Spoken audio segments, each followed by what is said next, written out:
এরা ফাঁদ পাতছে, আমাদের উস্কানি করছে, আমরা যেন ঝাঁপিয়ে পড়ি, প্রতিবাদ করি, সংঘাত করি, এমন একটা অবস্থা তৈরি করি যেন গণতন্ত্রের উত্তরণটা ব্যাহত হয়।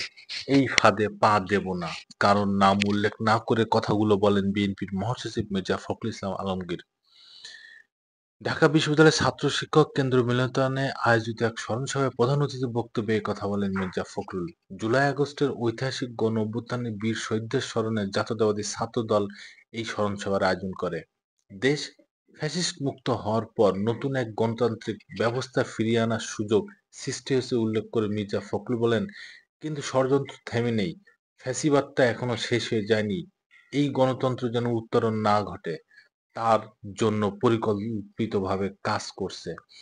এই বিষয়ে বিএনপির মহাসচিব আরো বলেন, সোশ্যাল মিডিয়াতে বিভিন্নভাবে কাজ শুরু হয়েছে, নেতাদের বিরুদ্ধে কথা বলা হচ্ছে, এমনকি বিএনপির ভারপ্রাপ্ত চেয়ারম্যান তারেক রহমানের বিরুদ্ধেও অশ্লীল অশ্রব্য ভাষায় কথা বলা হচ্ছে। এমন কেন করা হচ্ছে তার ব্যাখ্যা দিয়ে মির্জা ফখরুল বলেন, ভয়ে এসব করা হচ্ছে, তারা ভয় পেয়েছে, তারেক রহমান তো জাতীয় নেতা হিসেবে ইতিমধ্যেই প্রতিষ্ঠিত হয়ে গেছেন, সুতরাং তিনি যদি ফিরে আসেন তাহলে তারা যাবে কোথায়? তাদের এইটুকু আশ্বাস দিতে পারি, তারা সঠিক জায়গায় থাকবে সঠিক সময়ে।